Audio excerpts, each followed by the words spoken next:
천재들이 10대, 20대에 무엇을 했는가? 쓰리자 순스케치움.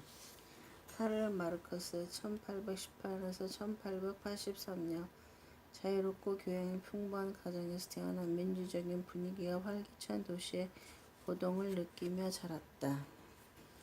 친구의 아버지와 나이를 초월한 친구가 되었다. 1830년 12세 때 마르크스는 트리어의 프리드리히 빌헬름 김나지움에 입학해서 17세까지 5년간 다녔다.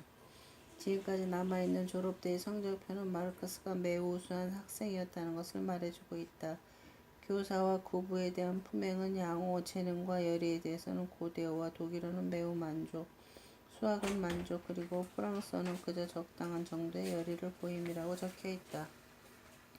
학교에서는 배꼽 친구인 에드거 폰 베스트팔렌과 같은 반이 되었다. 흥미있는 일은 마르크스와 에드거의 아버지는 나이를 초월한 친구 사이로 지내게 되며 마르크스보다 4살 위인 누이 조피의 친구이자 에드거의 누이인 예니와는 서로 사랑하여 나중에 결혼하게 된다는 사실이다.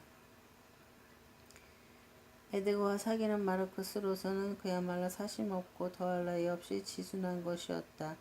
이것은 마르크스가 예니와의 사이에 태어난 아이에게 에드거라고 이름 붙인 것만 보아도 알 수 있다. 마르크스는 베스트팔렌의 집을 드나드는 동안 에드거의 아버지의 눈에 들게 되었다. 에드거의 아버지 요한은 독일 프레이센 국가의 참사관이었으며 마르크스의 아버지 하이니의 친구였다. 요한은 박학다식했으며 영어, 프랑스어, 스페인어, 그리스어, 라틴어 등 수개 국어에 통달해 있었다.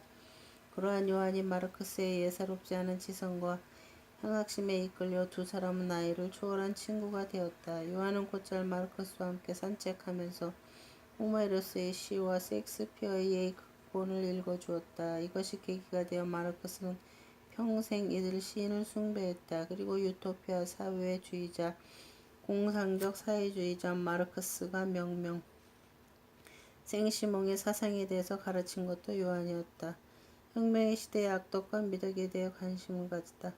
1832년 14세 때의 한 바흐의 고성에서 한 바흐의 제전이라고 불리는 자유주의자의 집회가 열렸다. 이 집회는 1815년에 조직되었지만 1819년에 탄압을 받게 되어 사라졌던 것으로 여겨졌던 학생운동의 불씨가 10수년간의 지하활동을 거친 끝에 프랑스 혁명에 자극받아 다시 불타오른 것이었다. 통일과 자유를 요구한 이 집회는 트리어 마을 전체를 흥분의 도가니로 몰아넣었다. 수만 명에 이르는 학생과 수공업자, 부르주아지들이 자유주의를 기치로 내걸고 독일 전국에서 모여들었다. 이런 기운은 마르크스가 다니는 짐나지움에도 스며들었다. 그러나 절대주의 국가는 이런 움직임들을 그냥 내버려 두지 않았다. 프로이센 경찰은 그 이듬해 마르크스가 다니는 김나지움을 수색하여 반정부적인 내용의 글을 철저하게 적발하고 학생들을 체포했다. 자유로운 교풍은 일시에 모두 사라지고 교장에게는 공동경영자라는 이름의 감시자가 따라붙었다. 그러자 학생들 사이에 절대주의 국가의 처사에 반발하는 감정들이 싹트게 되었다. 마르크스는 이러한 시대 상황 속에서 스스로 미덕을 숭상하고 악덕을 중화하는 관념을 정립했다. 그에게 미덕이란 사상을 위해 일하는 희생정신을 가리키는 것이며 그러기 위해서는 용기와 자존심, 자립심이 필요했다. 반면 악덕은 비굴을 의미했다. 마르크스는 무한히 타협을 거듭해서 미덕을 좀먹는 정신을 비굴에서 찾았다. 그는 비굴을 가장 나쁜 악덕으로 보았으며 비굴의 범죄에는 유순, 비하, 의존심 등이 포함되었다. 1835년 여름 마르크스는 김나지움을 졸업했다. 그는 졸업 때 쓴 직업선택론에서 혁명을 위한 자기 희생의 미덕에 대해 열띤 어조로 말했다. 역사는 공동의 복지를 위해 활동함으로써 자기 자신을 고양시키는 사람들을 위인으로 간주한다. 경험은 많은 사람들을 행복하게 만드는 사람을 가장 행복한 사람으로 구별한다. 우리가 인류를 위해 최선의 활동을 할 수 있는 직무를 선택한다면 그 무거운 짐이 우리를 압살할 수는 없다. 왜냐하면 그것은 만민을 위한 희생이기 때문이다. 그럴 때 우리가 경험하는 것은 빈약하고 협소한 이기적인 기쁨이 아니다. 우리의 행복은 수백만 사람들의 것이며 우리의 행위는 조용히 그러나 효과적으로 맥을 이어갈 것이다. 그리고 우리의 유골 위에는 귀인의 뜨거운 눈물이 뿌려질 것이다. 마르크스는 역사가 선별하는 위인으로 그리고 경험이 구별하는 가장 행복한 사람으로 자신을 몰아갈 힘이 자신의 내부에서 강하게 꿈틀거리고 있음을 감지하고 있었던 것이다. 대학에서 법률학의 인류학을 공부했다. 그해 10월에 마르크스는 집을 떠나 본 대학에 입학했다. 처음에 그는 변호사인 아버지의 권유로 직업이 보장되기 쉬운 법률을 전공한 생각이었다. 그러나 그는 시와 문학, 미술에 대한 흥미를 억누를 수 없어 인문학 과목들을 주로 수강했다. 그러나 본 대학에서 보낸 마르크스의 생활은 아버지의 뜻에 맞는 것이 아니었다. 그 사실이 점점 드러나자 티리어에 있는 아버지가 마르크스의 생활에 성가실 정도로 개입하기 시작했다. 아버지는 수강 과목이 너무 많다거나 돈 씀씀이가 해프다는 등의 간섭을 하다가 끝내 본 대학을 그만두고 베를린의 프리드리히 비렐름 대학으로 옮기도록 결정해버렸다. 전학이 결정된 뒤 트리어로 돌아온 마르크스는 예니 폰 베스트 팔렘과 약혼식을 올렸다. 예니는 참사관에 따라서 귀족이었고 지성과 매력을 겸비하여 사교계에서도 인기가 있었다. 예니 주변에는 좋은 신랑감들이 많이 있었으나 그는 마르크스를 선택했다. 그 두 사람 사이를 은근히 이어주던 사람은 마르크스의 누이 조피였다. 그들의 약혼 사실은 금세 마르크스의 아버지에게 알려졌고 찬성을 받았다. 그러나 예니는 부모에게 말을 꺼내지 못하고 있었다. 1836년 10월 마르크스는 프리드리히 비렐름 대학으로 옮겼다. 그는 예니의 부모에게 결혼을 승낙해 달라는 편지를 썼다. 3개월 뒤 예니의 부모로부터 결혼 승낙이 떨어졌다. 18세의 마르크스는 예니에게 여러 편의 시를 써서 보냈다.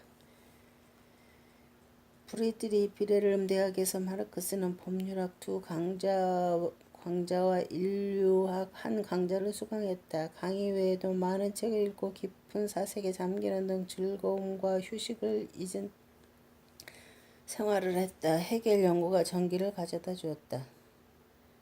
1837년 본 마르크스는 헤겔 철학에 몰두하게 되었다. 이 과정에서 그는 지적으로 크게 성장할 수 있는 계기를 맞게 되었다. 산책을 하던 도중 육군 유년학교의 지리학 교사 아돌프 루덴베르크와 알게 된 것이다.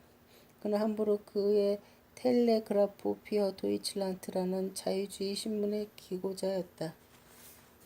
그의 소개로 마르크스는 박사 클럽의 회원이 되었다. 클럽의 구성원 대다수는 청년 헤겔 학파의 좌파적 급진 철학자들이었다. 회원 중에는 스칸디나비아의 전문학가인 칼 프리드리히 케펜클럽의 중심 인물 브루노 바우어 뒤에 마르크스의 비판의 대상이 되었다.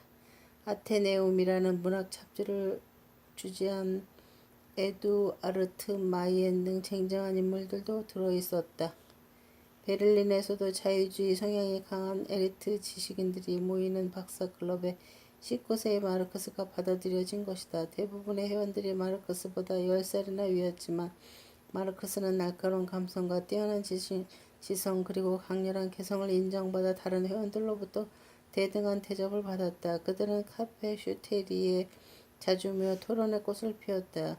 그곳은 대학과 극장에서 가까웠고 다른 가게에서는 볼 수 없는 신문들이 많이 비치되어 있었다. 마르크스는 클럽의 회원들 가운데서도 특히 급진적인 성향을 보였는데 그는 이 클럽에서 강한 영향을 받았다. 마르크스는 박사 클럽 외에도 문학살롱 등에 참가하여 지식인으로서의 두각을 나타냈다. 그러나 그와 동시에 베를린 경찰로부터 삼엄한 감시를 받게 되었다. 1838년 5월에 아버지가 타계하자 마르크스는 경제적인 어려움에 처하게 되었다. 마르크스는 대학 교수가 되기 위해 10월에 박사 논문 준비를 시작했으나 논문 완성에는 시간이 다소 걸렸다. 1841년 3월 마르크스는 대학을 졸업했다. 곧 이어 4월에 논문 데모크리토스와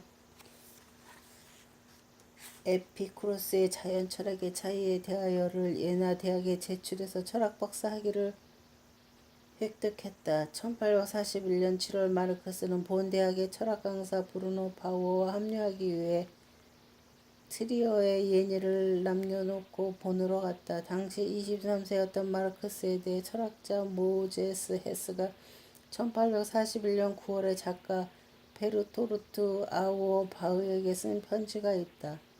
헤스는 자신이 마르크스로부터 강한 영향을 받고 있다는 말을 한 다음 이렇게 평했다. 루소, 볼테르, 돌바크, 레싱, 하이네, 헤겔을 한 몸에 짜집게 해놓은 것이 아니라 통합한 것 같은 인물을 상상해보기 바라네. 그 사람이 바로 마르크스 박사라네.